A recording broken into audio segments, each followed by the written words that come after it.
Us the Word of God, let's welcome our beloved church pastor, Pastora Diwani Oliva. Praise God! Praise the Lord! Isang punong-puno ng kasabikan na palakpak sa ating Diyos na buhay.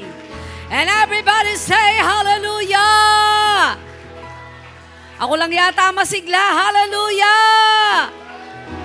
Parinig natin hanggang langit, hallelujah! Gising na gising tayo ngayong umaga. Amen. Gising na gising ang Diyos para tayo'y pagpalain. Amen. Gising na gising tayo para sumalo ng pagpapala. Amen. Praise God. Gising na po tayo. Salamat po sa umagang ito. Napakaganda ng ating tema sa buwan ng Mayo. It's all about revival. Sabay-sabay nating sabihin, revival, a call to unbreakable unity. Palakpakan natin yung title na yon. Praise God. Salamat po sa Diyos na buhay. Pag sinabing unbreakable unity, ito po yung pagkakaisang hindi mababasag, hindi madudurog, hindi masisira, hindi magigiba. Amen. Pamilyar tayo sa salitang unity. Amen. Ginagamit ito sa isang grupo, sa isang samahan, sa isang kumpanya, sa relihiyon, sa magkakaibigan, sa pamilya. Ang laki po ng puwersa ng tagumpay kapag ka nagkakaisa. Sapagkat ang pagkakaisa ay isang puwersa upang ang kapangyarihan ay manaig anuman ang ipinaglalaban ng pagkakaisa. Hindi pwede kang nagkakaisa ka, iisa ka. Kaya nagkakaisa, ito ay hindi lamang isa, dalawa, tatlo, apat, o napakaraming grupo. Ang iglesia ay lumalago kapag nagkakaisa. Ang pamilya ay pinagpapala kapag nagkakaisa. Ang isang grupo ay nagiging matagumpay kapag nagkakaisa. Kaya kailangan, kung tayo'y nagkakaisa tayo sa tama. Amen. Magkaisa po tayo sa tama na ang adhikain ng Jesus is Lord Church and Non-Sectarian Full Gospel Ministry ay magdala ng maraming kaluluwa sa paanan ng Diyos. Ang maraming kaluluwang maligtas at magkaroon ng buhay na walang hanggan. Makipag-agawan po tayo sa kaaway sa maraming kaluluwa. Ako po ay galing sa madilim-dilim pa'y umalis na. Guest speaker po ako ng isang opening ng isang mga kabataan at ito po ay sa sinihan ginawa. So medyo nakakailang kasi sinihan, madilim. Pero salamat sa Panginoon sapagkat napuno po ako ng lakas kahit pagod ka kasi alam mo yung mga kabataang yon, napakaraming kabataan na sa pagkakataong ito ay muling nagsuko ng buhay. Ang sabi ko po sa kanila, kung hindi nyo gagamitin ang buhay nyo sa Panginoon, iba gagamit niyan. Hayaan nating gamitin ng Panginoon ang buhay na ito. At kapag tayo nagkaisa, lahat ng sinihan sa buong Pilipinas, gagawin ng simbahan para sa Diyos na buhay. Amen? Kaya naniniwala po ako, kapag tayo ay kahit kokonte, pero nagkaisa, dadaming mabilis, sapagkat iisa ang tibukin ng puso. Ang ating team, it's all about a revival, a call to unbreakable unity. At ang aking title, it's all about United We Stand. Everybody say, United We Stand. Nakakita na ba kayo ng isang taong hindi makatayo, pero itinayo ng dalawang tao nakatayo? Ang kanyang lakas ay inagapay niya sa dalawang taong humawak ng kanyang bisig, kaya nakalakad. So may mga pagkakataon na hindi ko mo tayo nagkakaisa ay pare-pareho tayo ng lakas. Hindi ko mo tayo nagkakaisa ay pare-pareho tayo ng antas, ng dunong, ng kaalaman. Kaya nga sabi ho nung isang nakilala ko, sabi niya kapag pala sumasama ka sa matatalino, nararamdaman mo minsan matalino ka na rin. Diba? Ewan ko lang, kapag sumama ka sa magaganda, nararamdaman mo maganda ka na rin. Kapag ikaw ay sumasama sa mga taong mabunga ang isip, parang nagiging mabunga ang isip mo, lalo na kapag ang lahat ng pag-uusap ay makabubuti. At kapag ito ay kinuha mo, nagiging matalino ka because knowledge is only information. Kapag inform ka sa maraming bagay, para kang matalino. Amen? Nandyan po ba kayo? Kapag ikaw ay maalam, wag na natin sabihing matalino ka, pero inaral mo, naging maalam ka, para kang nagiging matalino. Kaya napakahalaga na hindi ka titigil na alamin ang mga bagay patungkol sa Diyos. para maging pamilyar sa'yo na anuman ang sitwasyon ng buhay, iisang Diyos ang kayang gumawa at gumalaw sapagkat kaya kang itawid sa anumang unos at laban ng buhay. Amen. Ang God the Father, God the Son, God the Holy Spirit is the best example of unity. Nandyan po ba kayo? Kaya Trinitarian tayo. Hindi tayo nag-iisa lang ang kilala. Tayo ay may banal na spiritu, merong Hesukristo na namagitan, at merong Diyos Ama na siyang nagbigay ng kanyang anak. Ito, paborito ko po ito eh. Nararamdaman niyo ang simoy ng hangin na galing sa electric fan, ang lamig na galing sa aircon, ang kuryente na nag-uugpong sa mga kordon at nagkaroon ng ilaw. Yan ay example ng unity. Yung pindutan ng ilaw, ang kordon nito ay nakaugnay, nakakonek sa pinakailaw at nakakonek ito sa pinagmumulan ng kuryente, kaya may liwanag at lamig tayong nararamdaman. Na-unite sila. Pero kung iyan, kahit gaano kaganda ang chandelier, kahit gaano kalaki ang ilaw, kung hindi ito lalagyan ng koneksyon papunta sa kuryente at kabitan nito, walang liwanag na makikita at matatanaw. Kaya napakahalaga na makita natin na may banal na spiritu sa gitna ng pagkalito. Yung katabi mo, kalabitin mo, parang di pa ready. Sa gitna ng pagkalito, sa gitna ng pag-aalinlangan, sa gitna ng kawalan, may banal na spiritu na gagabay. Sa panahon ng kailangan ng kaligtasan, kilalanin nating si Jesus ay namatay, binigay ng Ama para magkaroon tayo ng buhay na walang hanggan. Dito pa lamang ang gesture ng kaligtasan ay sumisimbolo ng unity. Everybody say, unity. Ready na po ba tayo? 1 Corinthians chapter 1 verse 10, ang ating Bible verse o theme verse. I appeal to you, brothers and sisters, in the name of our Lord Jesus Christ, that all of you agree with one another in what you say, and that there be no division. Everybody say divisions among you, but that you be perfectly united in mind and thoughts. 1 Corinthians chapter 3 verse 18 to 23 says, do not deceive yourself. If any of you think you are wise by the standards of this age, you should become fools, so that you may become wise. For the wisdom of this world is foolishness in God's sight. As it is written, He catches the wise in their craftiness. And again, the Lord knows that the thoughts of the wise are futile.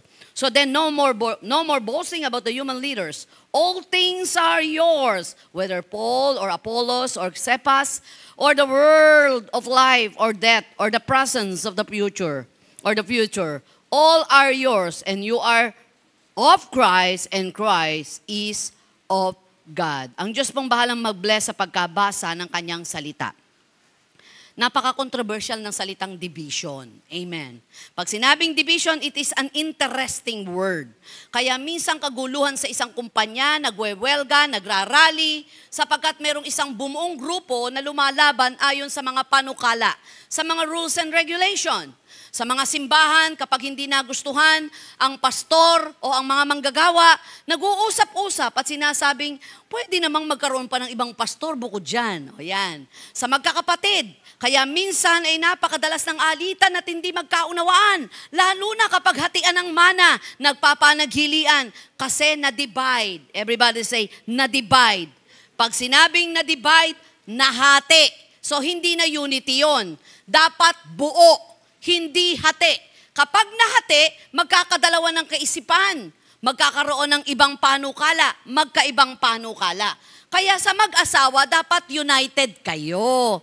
Hawakan mo kamay ng asawa mo, sabi mo, dapat united tayo. Okay. Pag sinabing united, everybody say united. Hindi ibig sabihin, nagkapareho lang kayo ng isipan. May mga pagkakataon, may mga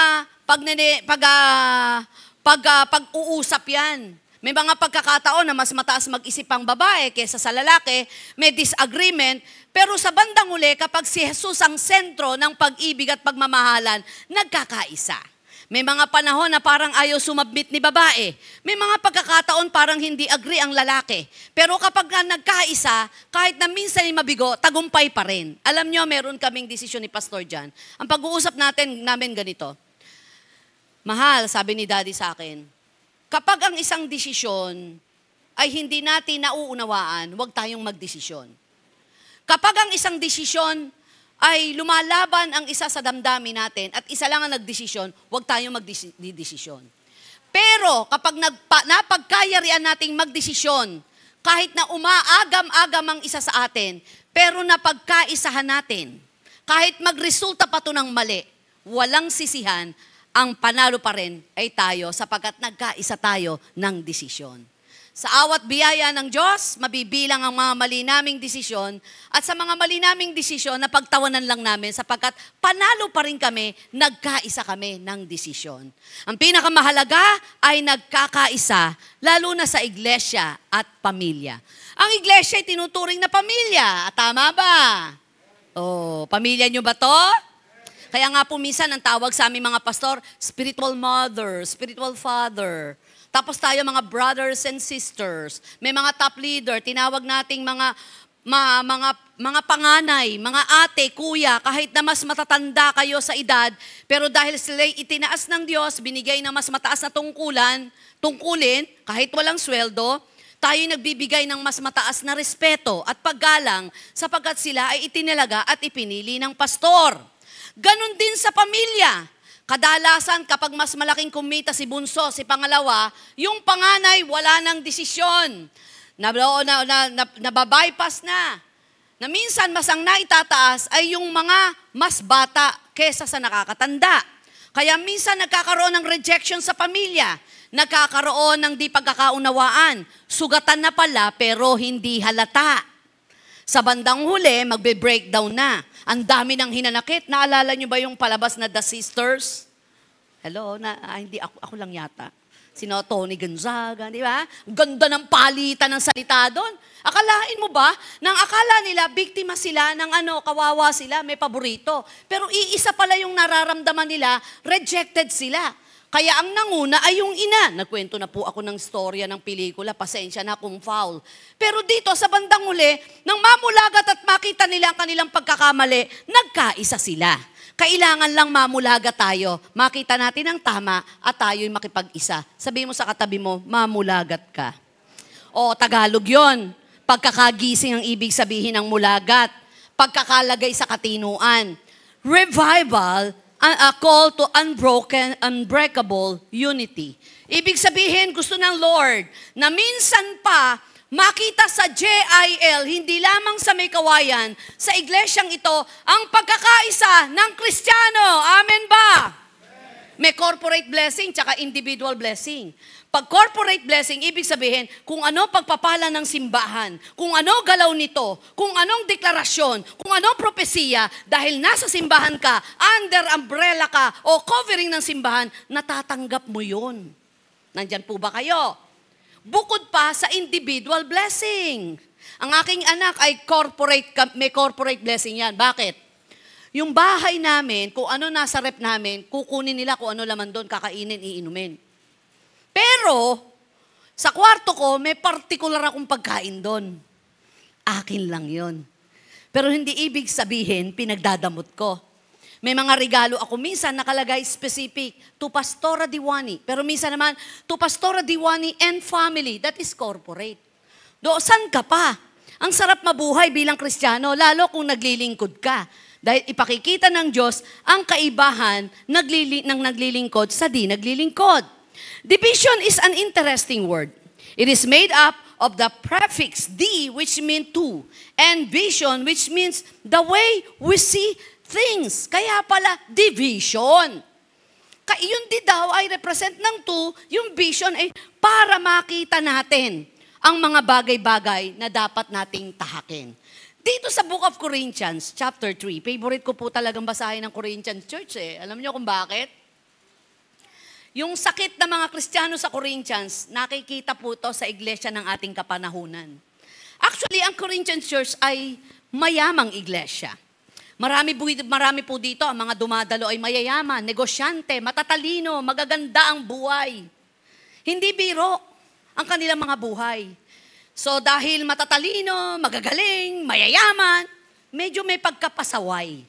Napakarami nilang kino-question kung patungkol sa mga katuruan ni Apostol Pablo.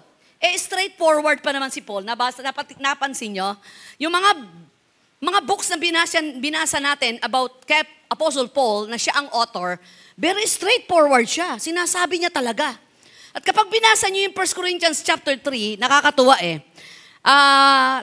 Tawa ako ng tawa habang binabasa ko to. Offending talaga to eh. Biro mo sabi niya, chapter 3, verse 1 mga kapatid, hindi ko kayo makausap bilang mga taong nagtataglay ng Espiritu. Yan. Pag si Diwani nagsalita nito kailangan kausapin ko kayo bilang mga taong namumuhay pa ayon sa laman, mga sanggol sa pananampalataya kay Kristo. Dok, ma-open ka no, di ba? Sabi ko sa'yo, alam mo Dok, nabubuhay ka sa laman kaya ganito na lang tayo mag-usap. Ganon si Apostol Pablo. Pero totoo naman. Kasi nang in-evaluate ni Apostol Pablo ang kanyang mga tinuturuan, ang mga taga-Corinthian church, hindi nyo ba magets? Hindi nyo ba makuha kung ano point ko? Hindi nyo ba nandyan pa po ba kayo? Hindi nyo po ba malangoy kung ano nilalanguyan ko? Kaya ano sabi ni Apostol Pablo? Ako na lang ang bababa. Ako na lang mag-a-adjust sa inyo. So ang gagawin natin, yung Word of God, gagamitin kong salita kung ano buhay mo. Ganun katindi. Kasi bakit? Abala ang mga taong ito sa maraming bagay na kinahuhumalingan ng mundo. Ang karamihan, hindi sa sinisiraan ko Corinthian Church abala sila sa mga hinahabol nila sa mundo. Gusto nila na kung ano yung naabot nila, ma-maintain nila yon o maitaas pa. Na kung saan bantad ang mga buhay, kaya naman ang iba na challenge. Nakuha nyo? Kung halimbawa mataas ang tithes and offering nito, grabe, nakaparadang sasakyan nito. Kaya ang gagawin nila, pilit ding inaabot kung ano naaabot ng iba, which is, hindi ko sinasabing wrong, pero kapag binangga po natin, sa tunay na dahilan, bakit ka nasa simbahan, bakit ka nakikinig ng Word of God, hindi iyan ang pangunahing kailangan mo. Nandyan po ba kayo? Kaya nga si Apostol Pablo, about eternity lagi, ang kanyang lundo Ako sa mamatay at sa mabuhay, parehong pakinabang. Ang gusto ko nga, gayahin si Kristo at higitan pa ang sakripisyong tinanggap ni Kristo. Dahil sa akin, when I am weak, I am strong. Let the poor say I am weak. And let the poor say I am weak. Diba?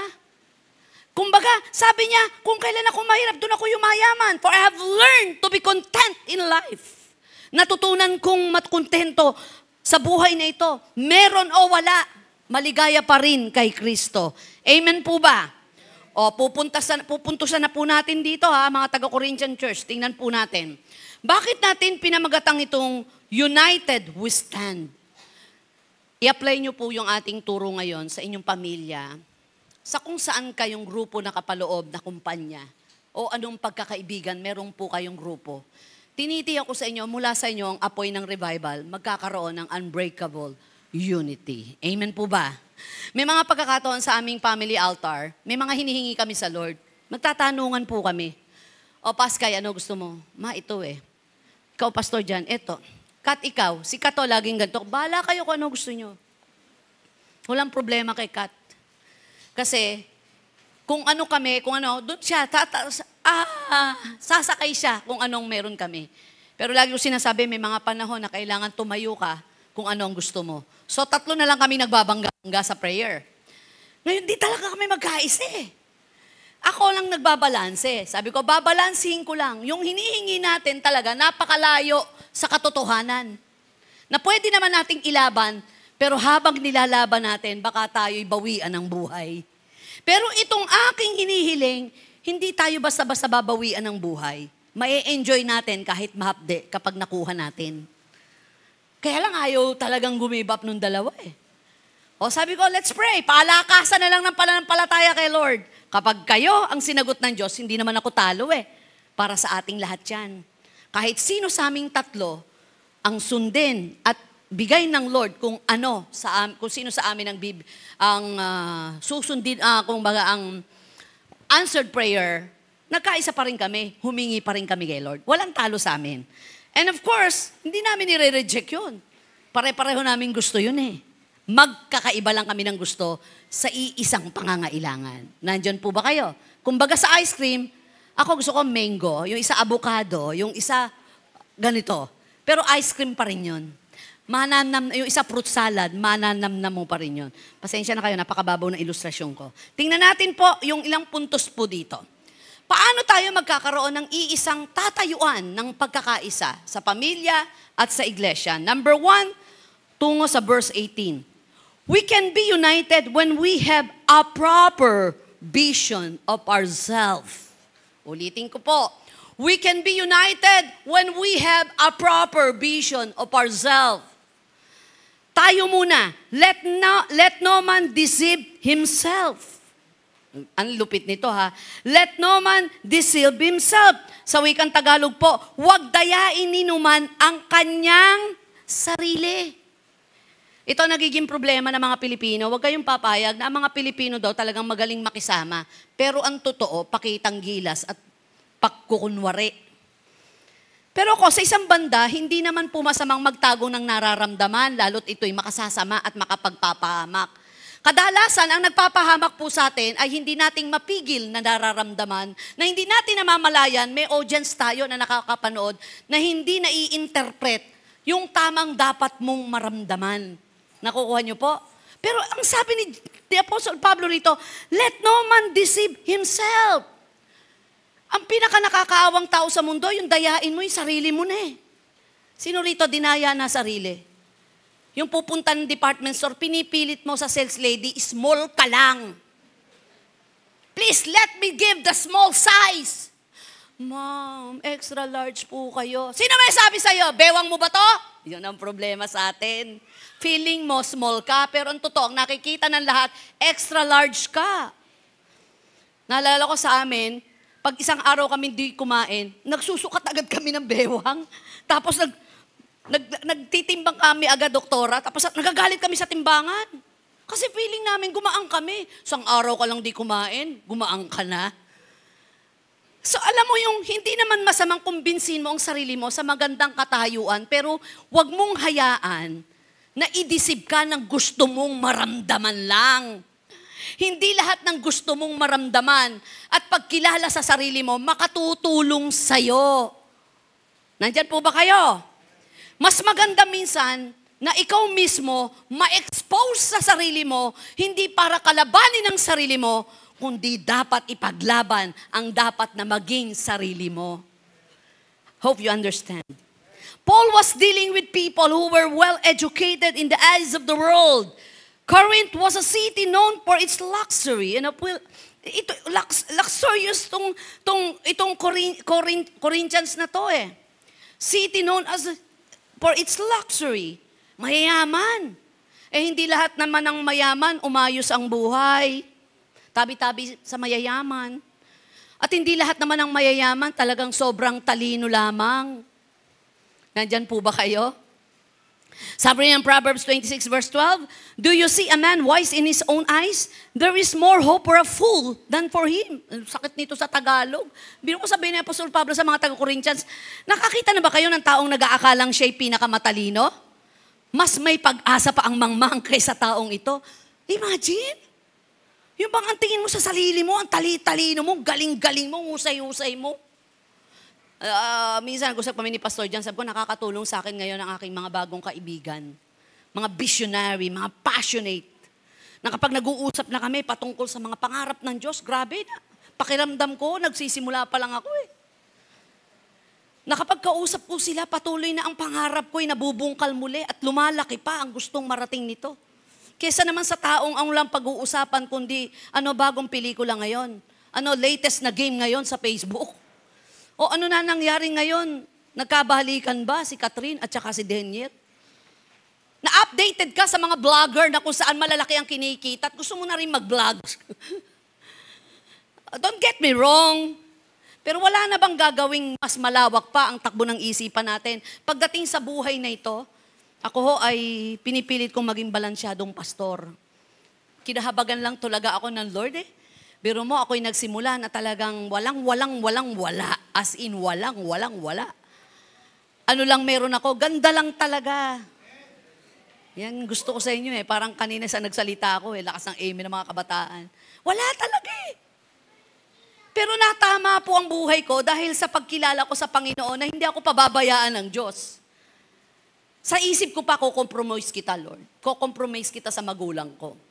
Ipe-pressure kita, Lord. Ganun pa yung mga wordings ko kay Lord eh. Pe-pressure ko si Lord para i-bless ako.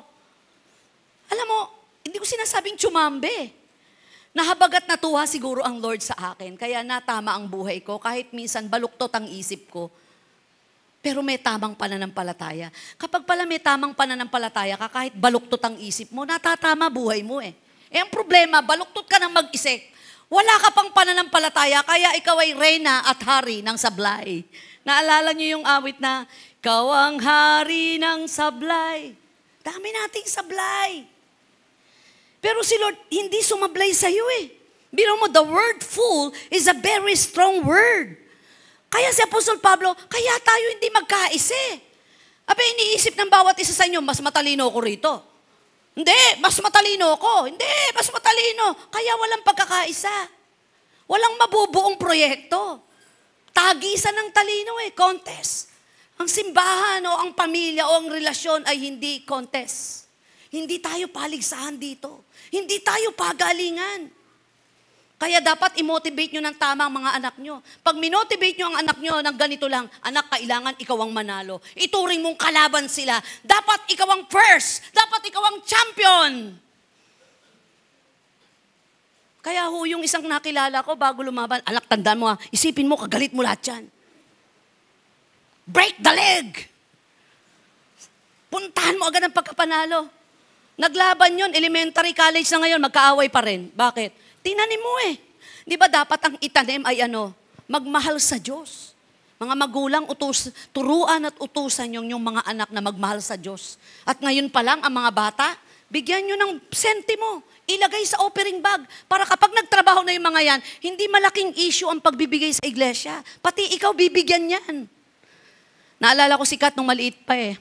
Binibigyan ko ng 5 piso. Ayaw ilagay sa offering bag.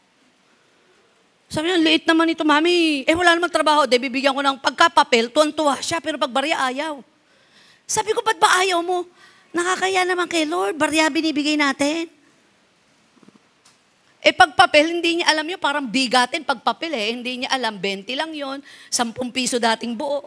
Tuwan-tuwa siya, pag barya, ayaw niya. Kaya ako, nang magkatrabaho si Ikay, at si Kat, pagka merong sideline yan, hindi ko na uutosang magbigay kay Lord yan. Kusa yan. Kwentado na yon.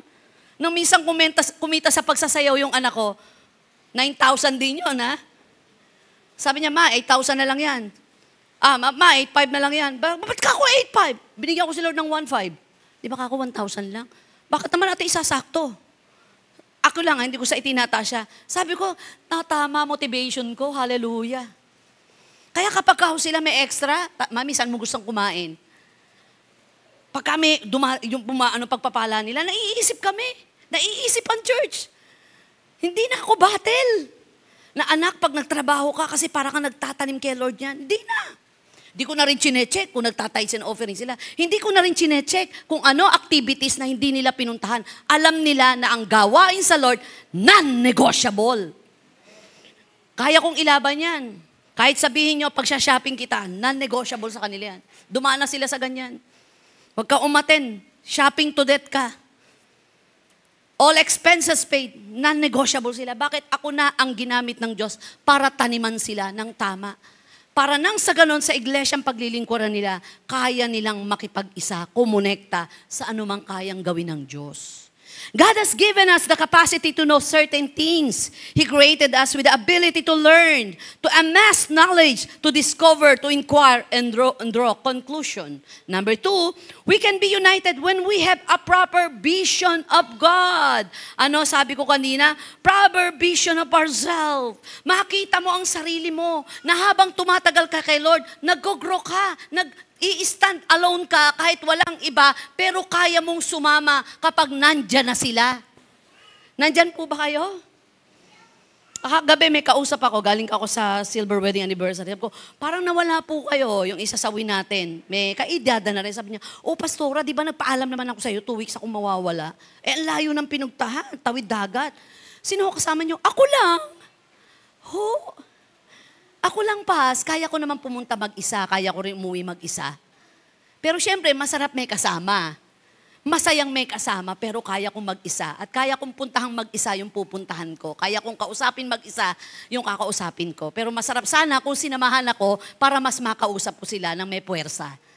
Minsan darating sa panahon ng buhay natin, mag-iisa ka pero kasama mo ang Diyos. Dapat connected and united kayo ni Lord. Para makita mo yung proper vision of God. The Corinthian church had forgotten that Jesus is the foundation of the church, that while He may call men to work in His vineyard, the growth only comes because He brings it. And God is the owner of the field, the architect of the house. It is He who has redeemed us, who bought us, who purchased us with the blood of Jesus, and He alone retains the right to absolute rule. Paul is reminding them that God is the ultimate reality, not only in the world, but especially in the church. Nalilimutan ng Corinthian church, teka, pag-aari ito ng Diyos. At ang pinakamatalino dito, si Lord. At kahit mas matalino pa kayo sa lingkod ng Diyos, siya pa rin ang pangunahing tinawag ng Diyos. Nandyan po ba kayo?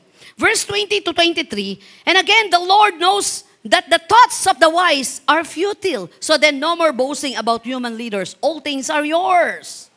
Sino ba si Apostol? Sino ba si Apostol Pablo? Si Apollo? Si Cephas?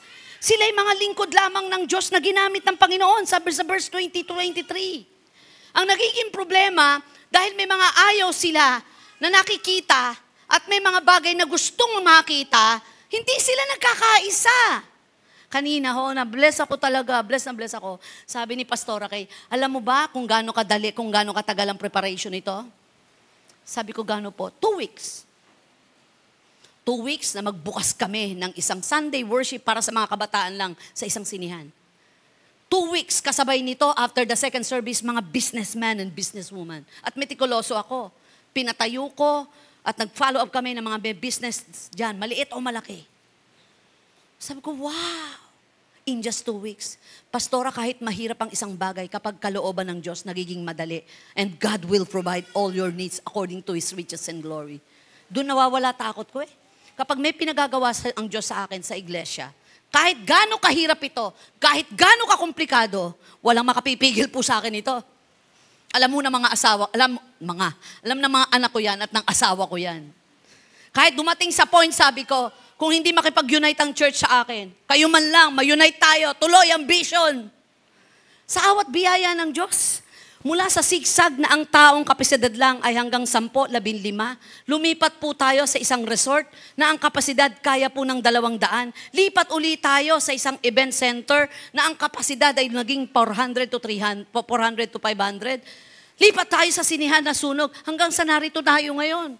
Ang sabi ko sa Lord, sa paglipat natin, church na natin talaga, ginawa na para sa JIL, may kawayan.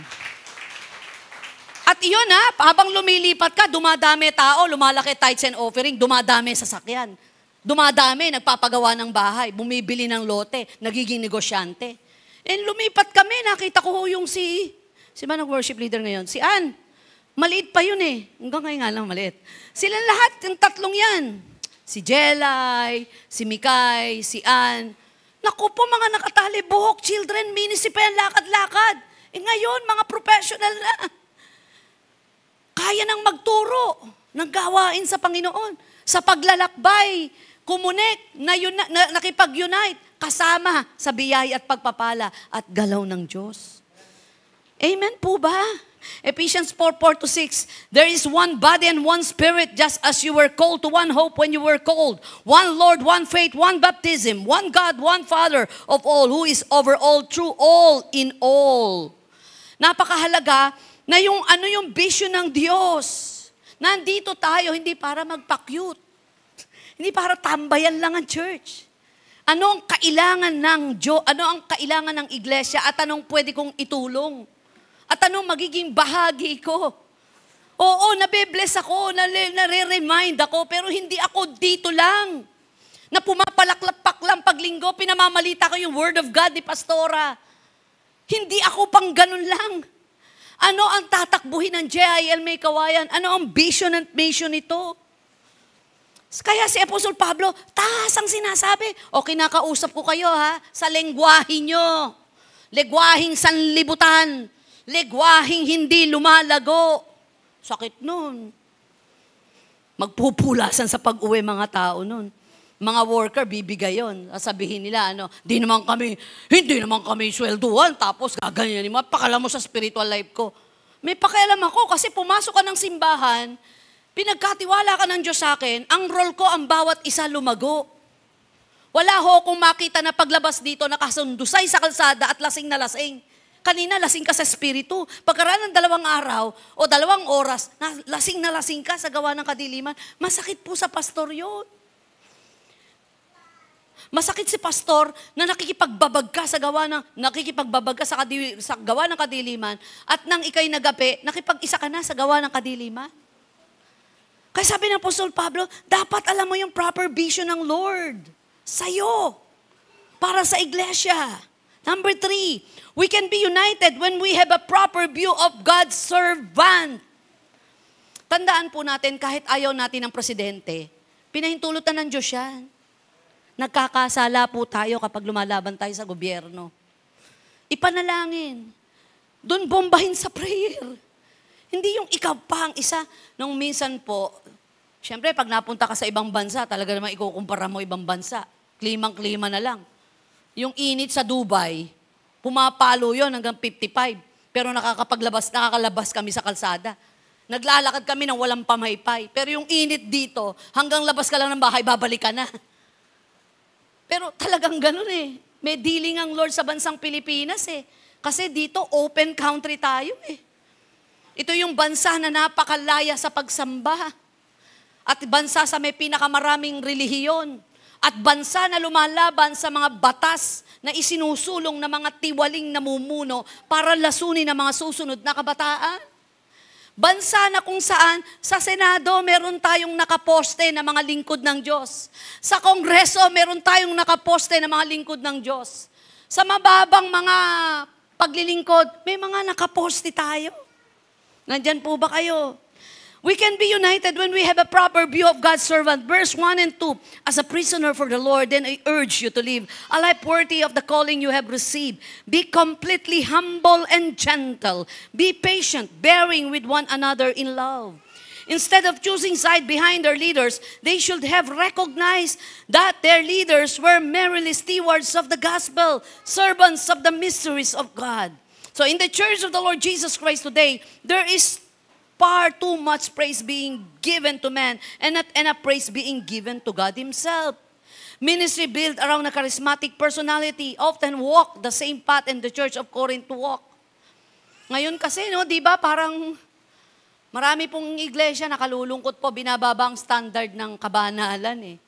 Para lang, kulang kasi sa manggagawa, sige, kahit na hindi pa Kristiyano, para lang may manggagawa kang tatayo. Parang di-implemented ang disciplinary action para impose ang righteous life. Na ang nakalulungkot, tatayo ka sa pulpito, pero iba ang impression ng tao sa'yo. Kaya kapag nakatayo ka sa pulpito, hindi mabibless-bless ang tao sa'yo. Don't get me wrong, ako rin naman eh. Ang daming basher. Ginawan pa nga ako ng fan page eh. 3 grupo gumawa ng fan page sa akin.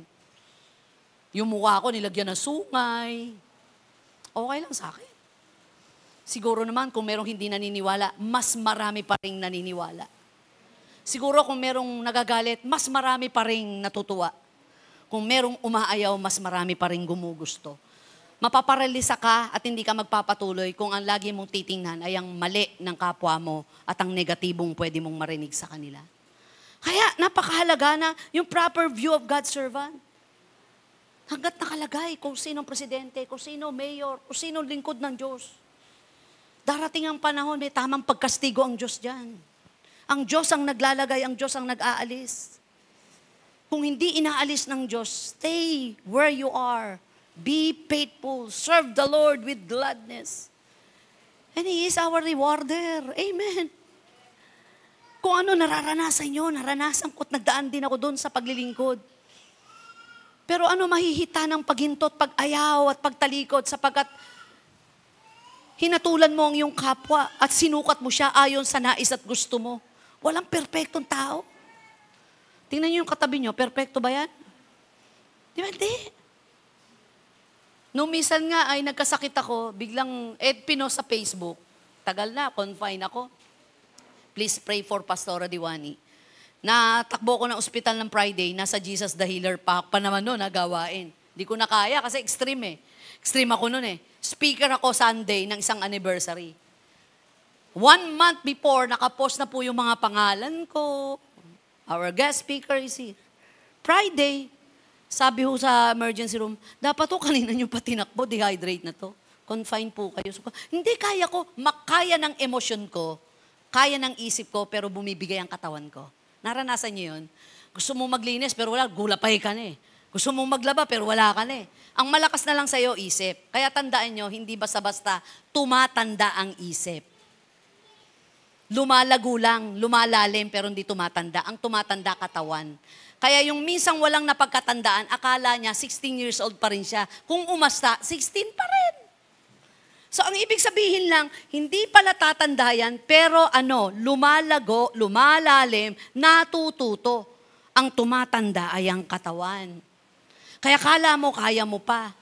So sabi ko, Saturday, sabi ko, bukas ang hindi ako nagte-text pa. Sabi ng asawa ko, mag-message ka na. Wag, lalabas ako, kaya ko. Tumayo lang ako papuntang CR, bumibigay po ako eh. Katakot-takot talagang saksak. Dami-daming iniutos ng doktor. Yung pala, ang tingin ng doktor, malala ako. Pero kung hindi ko tingin ko, hindi ako malala. Siguro dahil tumatakbo ang isip ko, hindi kailangan ko tumayo.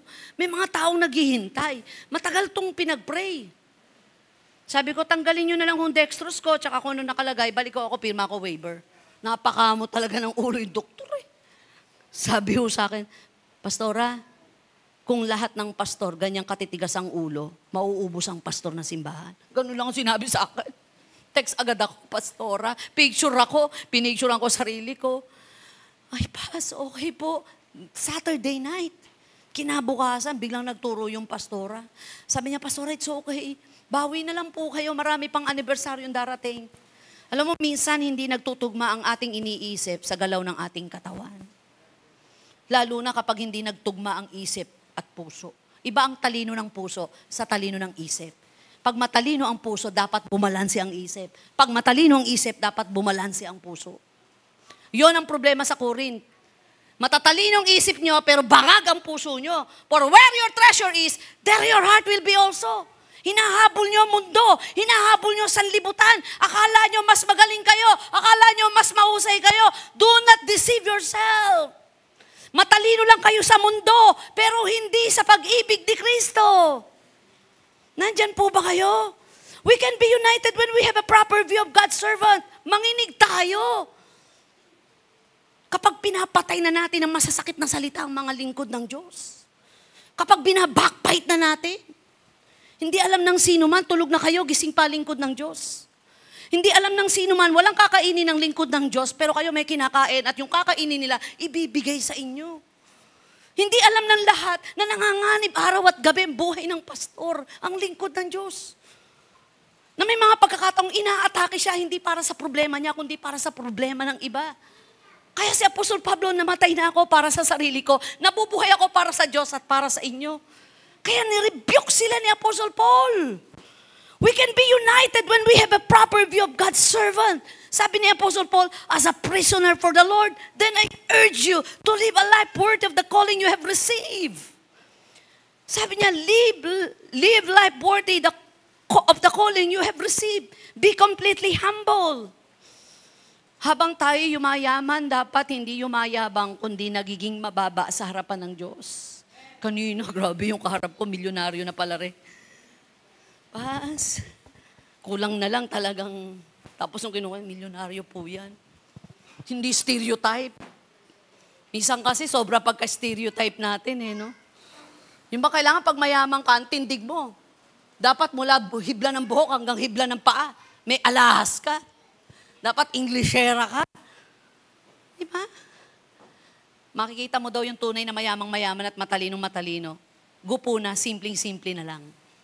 Hindi mo alam, kasabay mo pala sa elevator, may-ari ng building. Sabi mo pa naman, walang sasakay ng elevator na to, kundi ako lang.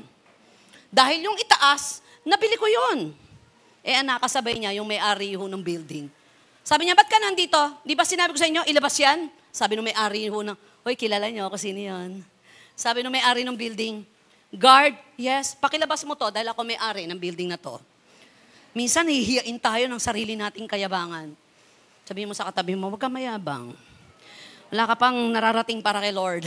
James 3:1 says, let not many of you become teachers, may brethren, knowing that as such, we shall incur a stricter judgment. Number 4, huli na po ito. Overtime na ako. We will be united when we understand God's judgment. Everybody say God's judgment. Now, apparently, there were those in the church at the Corinth who were judging Paul. They were saying this or that about him and his teaching, and Paul, talaga naman. Kasi yung pagiging straightforward niya, mamimisinterpret. Yabang ng personality eh. Mayabang na yung personality, mayabang pang magsalita, kasi kayabang-yabang naman ang narating niya. Pero ang totoo, sinabi niya, ang tapang ko'y galing kay Kristo. Siya rin ang nagsabing, kung merong dapat ipagmayabang ang sinuman, ang ipagyabang ay ang pagkakilala kay Kristo.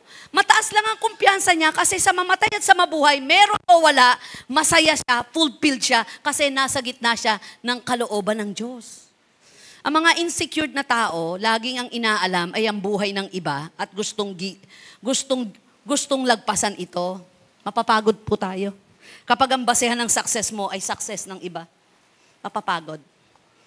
Sa totoo lang, pag dumarating po ang mga card ng anak ko dati, ang tinitingnan ko, hindi naman una yung grade eh. Di ba meron dong character references, yung kung ano yung character nila? Yun ang lagi kong tinitingnan. Alam nyo, minsan lang to mas piliin mong maging mabuti kaysa maging tama. Pero mas madalas, kung kinakailangang maging tama, makasagasaman, pero basta ang mahalaga, yun ang pinagagawa ng Diyos. Panalo ka pa rin. Sa huli kasi, lahat naman bagay ipagsusulit natin. Verse 3-5, you are still worldly, for since there is jealousy and quarreling among you. Hindi ko kayo makausap, ang ilang sa inyo, mainggitin, may pag-aaway-away, makamundo ang isipan. Sabi ni Apostle Pablo, kaya napakahalaga na una tingnan natin na ang unang hahatol ay Diyos pa rin. Sa anumang nakikita natin na parang totoo nga ito, pero wala ka pa rin karapatang humatol. Bigyan mo pa rin ng benefits of the doubt. Minsan, kadalasan sabi natin, tulad nung minsan ako'y mag-guest, pinalibutan po ako ng mga CMT, sabi niya, Pastora, sabi ko po, pwede pong magsalita ho. Pwede niyo po kaming kausapin. Kwentuhan niyo po kami. Okay po. Pagkaraan po ng 10 minutes, kinalabit agad ako. Okay lang po ba kayo, Pastora? Makipag-usap po kayo. Sa isip ko, anong topic? Nag-i-intercede ako. Parang pakiramdam ko, bumababa, tumataas ang blood pressure ko. Miya-miya ako na magtuturo. Tapos may bulong, Pastora, suplada po pala kayo sa personal. Sabi ko, maghintay ka. Pagkatapos ito, sawa to de tayo, kakukwentuhan. Turo ako, pak. Pagbaba namin, siya sumawa. Ano sabi niya? Pastora, sige po, mauna na kami sa inyo. O, de sawa, kwentuhan. There's a time for everything. Minsan, ang hatol natin ay sa base sa ating nakikita at nararamdaman lang. Let God be God. Mayu-unite tayo. Magiging masaya ang pagsasama. Magiging masaya sa pamilya. Tapusin ko na po, hindi na ako magko-conclusion. Iiwanan ko na lang ng kataga na ibababa ako sa pinakuli. Conclusion tayo, hindi ko nakukunin yung 4 suggestion. Where there is unity, there is always victory. Apply lang po natin to sa pamilya. Kung kinakailangan magpatalo ka para lamang lumabas ang tama, patalo ka na. Pero kung kinakailangan huwag kang magpatalo para manatili ang tama, huwag kang magpapatalo. Kaya napakahalaga ng vision sa sarili mo, vision na galing sa Lord, babalansihin ang kanyang salita at paggalang sa sino mang ginagamit ng Diyos. Magandang umaga po, palakpakan natin ang Panginoon. Shall we all rise? Ang una ko pong gustong bigyang diin ng pagkakaisay sa pamilya. Minsan, kung ano yung input, siyang output. Kung ano yung input sa pamilya, nadadala natin sa loob ng iglesia. Kapag marami kang galit sa loob ng pamilya, pag marami kang di maintindihan sa loob ng iglesia, sa loob ng pamilya, nadadala natin yun sa iglesia. Minsan, kapag puno na to yung isip natin ng napakaraming bugbog na iba't ibang mga kalungkutan, bugbog na tayo ng mga kaisipang negatibo, naharap tayo sa mabibigat na problema, Di natin namamalayan yung sugat na yon nagiging mapait. Sugatan tayo sa pamilya. Ako naman, buong bibig ko, di ba? I'm rejected. Kala ng mga kapatid ko, hindi na magkakaanak si nanay ko dahil matanda na eh. Dahil menopausal baby ako. Naging pang-8 pa ako. 7 nga, nahihirapan na sila eh. Binabalak ang nanay ko, partida, lumabas pa ako, Roland. Kung daw ako lumabas, walang pinakamaganda sa pamilya. Jesus' name, amen, hallelujah. Pero imagine, sa 8 magkakapatid, ako lang ang naging pastor. Hindi ko naman po pinagyayabang yon. Kung ako pala'y pinigil ng tatay at nanay kong mag-ilabas, at nasa kanila naman ang kapangyarihan, huwag akong ilabas basta-basta, nanaig pa rin ang kapangyarihan ng Diyos. Hindi ko mararating ang buhay na ito na pinakamaganda. Ang paglingkuran ng Diyos na nagligtas sa akin. At alam kong tinitignan ng Diyos at binibigyan ako ng pabor para ang aking pamilya magkaroon din ng buhay na walang hanggan. Huwag ho kayong hihinto. Kayong titigil. Yung pagluhod nyo, pagdarasal nyo, pag-iyak nyo sa Lord, paglilingkod nyo, ino-honor ng Lord yun para tingnan ang pamilya nyo. Sobra-sobra naman ang laki ng arko na ginawa ni Noe para sa pamilya niya. Pero binigyan pa rin ng pagkakataon ng mga makasalanang tao.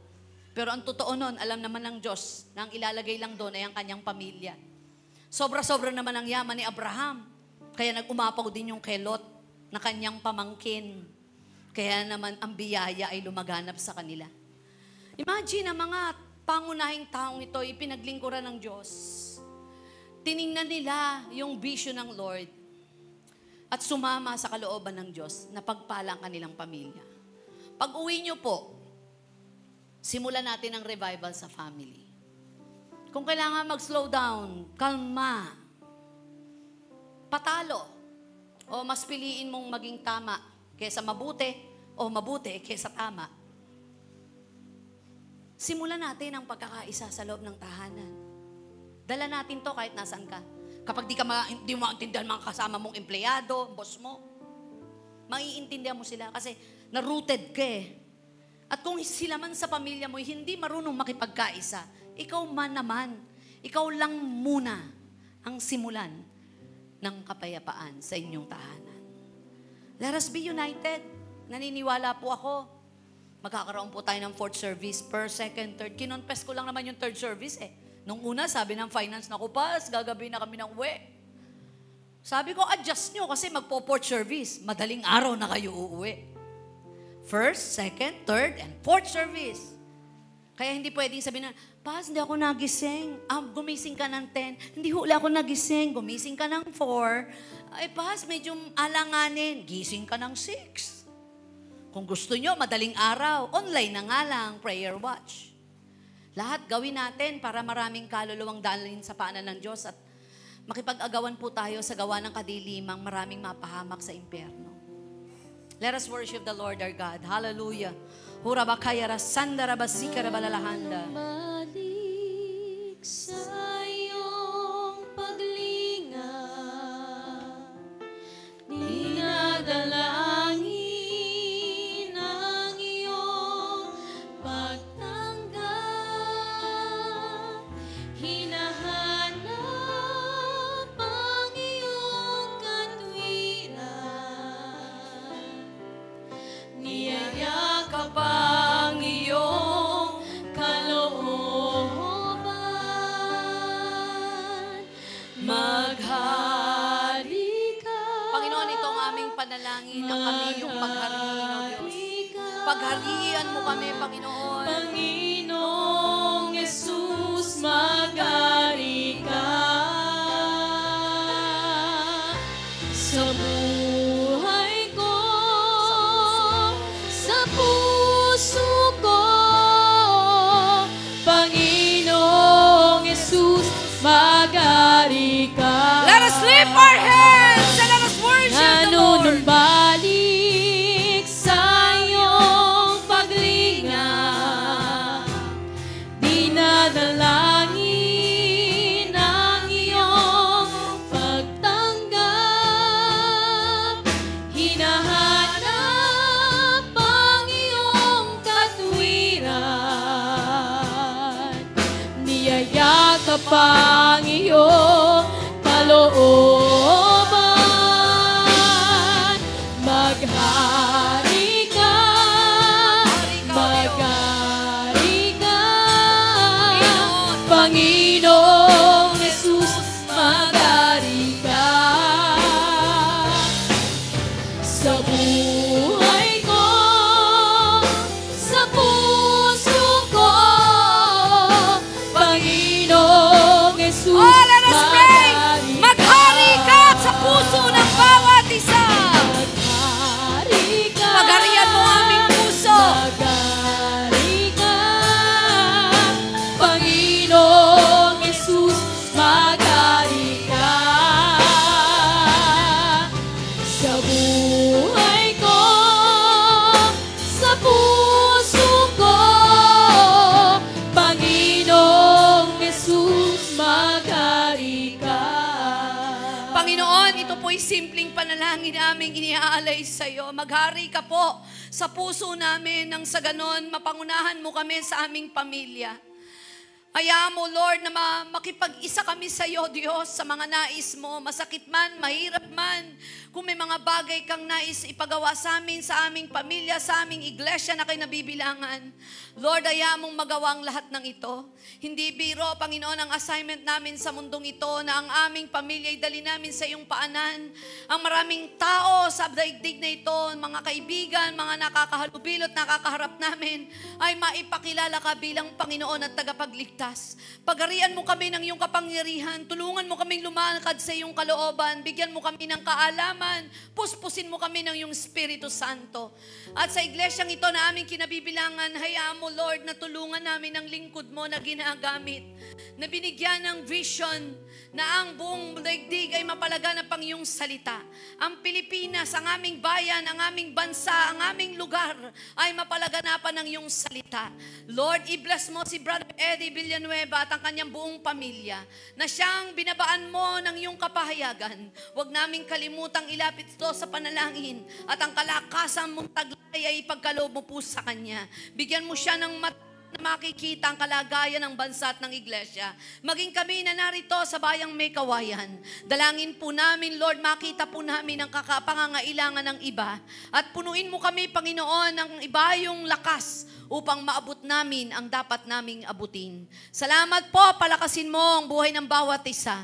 Let there be unity, Lord, in our family, in our church, in the name of Jesus. We declare the healing, Lord, ang kagalingan sa aming sambahayan. Kung meron mang emotional, mental, spiritual na kagalingan na kailangan ng sambahayan, Lord, we pray for the healing. And Lord, maging dito sa jail may kawayan, pagpalain mo ang aming pagkakaisa. Tulungan mo kami na sa diwa ng pananampalataya at pag-ibig namin sa iyo at kasama ang pag-asa, marating namin ang nais mo. Salamat po, dakilang Diyos. At sa umagang ito, bilang pagkakaisa, nakikiisa po kami sa pag-aalaala ng kamatayan ng aming Panginoong Jesucristo. 2,000 taon na, narito po sa aming harapan ang mga elements of juice and bread, simbolo ng iyong katawan at ng iyong dugo, na nabayubay at na binugbog na sugatan na ang deklarasyon nito, sa mga latay mo, Jesus, kami pinagaling. Sa dugo mo nabubo, kami iyong pinatawad. Kaya langisan mo ng iyong langis at biyaya at pagpapalang lahat ng ito. At habang ginagawa namin ang pag-aalaala, puspusin mo kami ng pagsamba. Salamat po, dakilang Diyos. And we bring back all to you the glory, all the praises, in the mighty name of Jesus. Amen and amen. Habang lumalakad po ang ating Asheret, let us worship the Lord.